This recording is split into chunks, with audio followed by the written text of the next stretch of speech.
Olá! Hoje vou te contar como tudo começou entre a briga de Zé Saturnino e os Ferreiras. Tudo em detalhes e em um contexto pouco explorado. Mas antes, dê um like para receber novos vídeos. Se inscreva no canal, ative o sininho, seja membro, me ajude a fazer vídeos de qualidade. Combinado? Então, bora pro vídeo. A história de Lampião é uma realidade. Foi um fenômeno que aconteceu no Nordeste brasileiro, mas fenômeno como este aconteceu em várias partes do mundo. Um pouco diferente, mas todos contra a opressão de governos, estados ou reinados. A injustiça é uma realidade antiga e dura até nos dias de hoje, e não vai se acabar, porque o homem não é perfeito, então não se pode esperar coisa boa do homem. Mas o bom de tudo é que sabemos que as injustiças surgem, mas caem por terra, porque o mal por si só se consome. Deus dá o livre arbítrio, mas cobra os maus feitos com a mão pesada, cedo ou tarde. Lampião e sua família foram injustiçados por causa de um ex-amigo da família chamado Zé Saturnino, que por nada, aparentemente, começou a provocar a família Ferreira. Existem relatos que José Ferreira, o patriarca da família, foi conversar com Saturnino, mas foi mal recebido e ignorado, não dizendo o porquê daquelas atitudes insanas. Se as famílias eram amigas e Dona Alexandrina, mãe de Zé Saturnino, era madrinha de Virgulino Ferreira da Silva, que pedia-lhe a bênção. Não sabemos e nunca saberemos o motivo real dessa intriga entre a família de Zé Saturnino e os Ferreiras. Pode ter origem de vários motivos, inveja, olho grande ou qualquer outro motivo, mas o certo é que a provocação partiu de Zé Saturnino e revidada desproporcionalmente pelos Ferreiras, na pessoa de Virgulino. Quando o caso chegou à justiça, foi resolvido erroneamente pela justiça que os Ferreiras tinham que se mudar, vender a propriedade onde nasceram e saírem dali o mais rápido possível, e que nenhuma das famílias procurassem a outra. Começou tudo errado. A lei tendenciosa penalizava o prejudicado, mas José Ferreira, o patriarca da família, fez o que a lei ordenou, vendeu a fazenda e comprou outra a mais de 20 léguas dali. Mas e aí? O que aconteceu? Zé Saturnino desobedeceu a lei e foi à fazenda de José Ferreira para provocar, e Virgulino, o mais valente, revidou, meteu bala no provocador, que fugiu do local.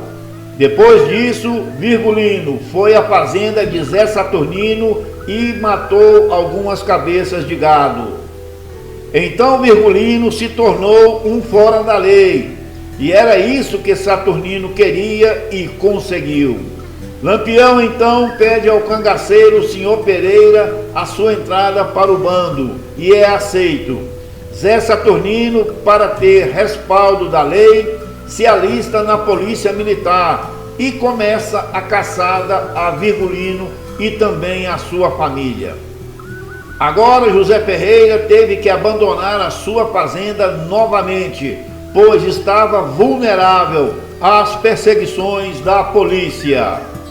Com tanto sofrimento, fugindo como se fosse uma criminosa, Dona Maria Lopes, a mãe de Lampião, veio a falecer de desgosto e contrariedade. Seu coração não suportou as penúrias. Depois de um mês instalados na fazenda de um amigo chamado Fragoso, José Ferreira e alguns dos seus filhos foram surpreendidos pela volante de José Lucena, que atirou em todo mundo sem falar nada. Encontraram José Ferreira baleado e acabaram de vez com a vida do patriarca da família Ferreira. Esse fato que eu contei até agora são reais, comprovados e tirados a limpo. Qualquer pesquisador ou historiador honesto concorda com o que eu disse. Mas agora vamos às polêmicas.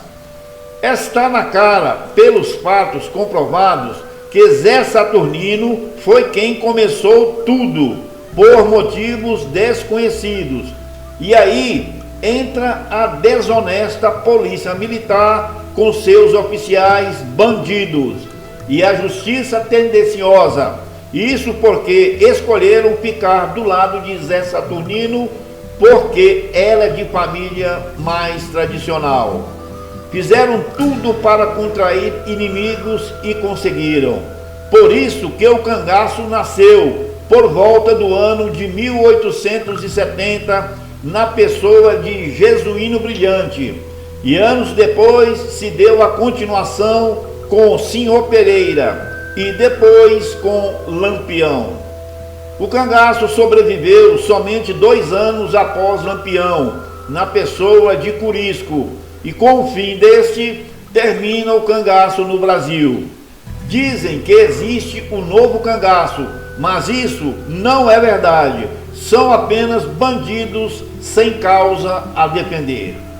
Toda ação tem a sua reação, e uma pedra, quando jogada para cima, a reação natural é voltar para baixo. Se você der um tapa em alguém, a reação natural será receber outro tapa, na hora ou depois, ou até coisa pior. Por tudo isso, fica claro que se não houvesse injustiça dos poderosos constituídos do Estado, não existiria o cangaço, que nasceu como um instrumento de defesa dos mais pobres, que viviam oprimidos por quem deveria proteger. Nesse contexto, qualquer pessoa pegaria em armas para lutar contra o agressor, bandidos fardados e uma justiça maliciosa e tendenciosa. Então nasce o cangaço naturalmente. Ninguém apanha a vida toda sem se revoltar e sem tomar atitudes de, no mínimo, de defesa. Para sobreviver, os cangaceiros tinham que roubar, extorquir.